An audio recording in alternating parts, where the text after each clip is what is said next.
Hi, welcome back. I thought I'd do something a bit different this episode, and just while the kids are out with their dad, I thought I'd just do a really quick film.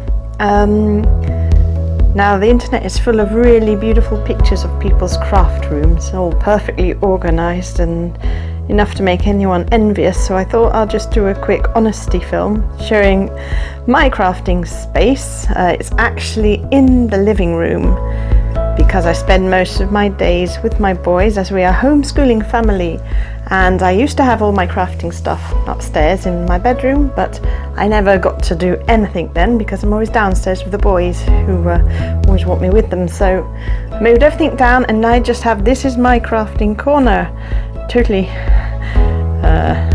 random, well, random, but not so picture perfect perhaps. And I've got this, but I do have this lovely bureau we got from a charity shop, which I'm really happy with as my desk. I can keep a lot of stuff up in the cupboard. As you see, it's I've got buttons and cutouts and ribbons and this, that and the other, all my embossing powders. And yeah, this is my desk.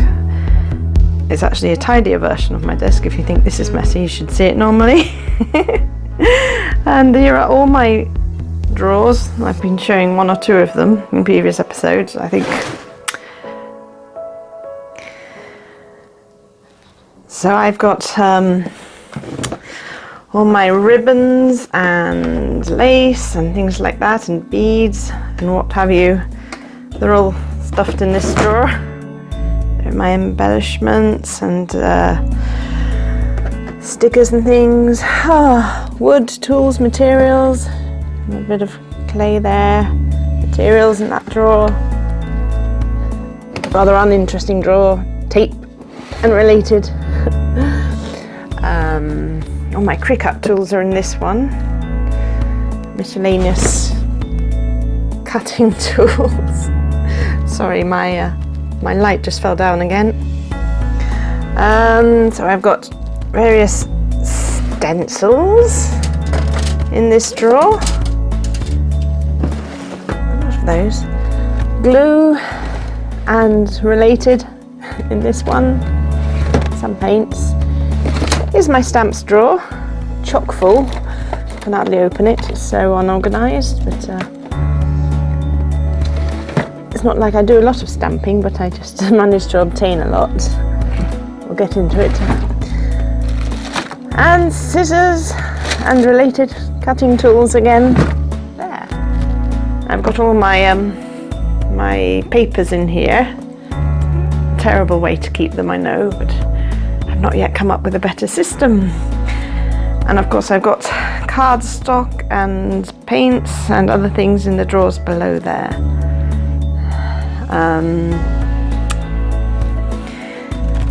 Here's something I picked up at car boot sale, actually, for just like 5p.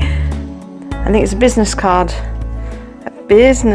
holder, but I've used it to keep in a lot of these loose stamps that you get in your crafting magazines and die cut things. Oh, this is really cool way of keeping them. I can flick through and see what I've got there. Oh, what else can I show you? So we can open this one up. I've got all my favourite distress inks and oxides in here. I love those things. Well, here's something nice that my husband also picked up at the car boot sale. As you can see, we go there every week, so, well, he does. I don't always get the chance, but he just found a random tub of lovely crafting cutouts. I'll open it with one hand. Look at this. This was pretty cool to find. I'm going to use these in my snail mail sending. It's something I've started on now here. My first snail mail letter. I'll show that when it's complete, I think. And here are a lot of the leftover flowers. This is something I do make from air drying clay, super lightweight air drying clay. I do actually have a Facebook shop selling these, but it's not very active at the moment because I keep getting distracted by other things. This is one of the things I love making. If anyone's interested in looking at those, I can provide a link down below. And yeah, I think that's about it. This is actually the only die cutting machine I have. It's just a little Sizzix side cut, tiny one, don't use it very much, because I also have my Cricut machine, which has no place right now. I need a trolley or something to put it on, poor thing. Sitting on the ground like that, it's not good for it. So that's the rest of my crafting space, more or less. Just one more box I had stashed away. This is my alphabet and number box. I've just collected all the letters and numbers and that I've got in all the various stashes I've brought up. I've got tons of them, which I do intend very much to use at some point.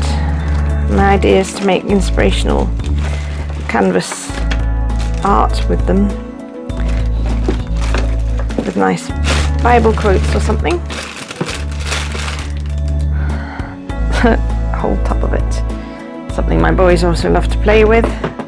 It's quite useful, seeing as the little one is still learning his letters, and the older one has just learnt to read, so we play with those a lot. So it's also nice to have this crafting stash when you're homeschooling, because you can use it a lot for that. Okay, right, thanks for that. I'll be back with another episode soon. Bye.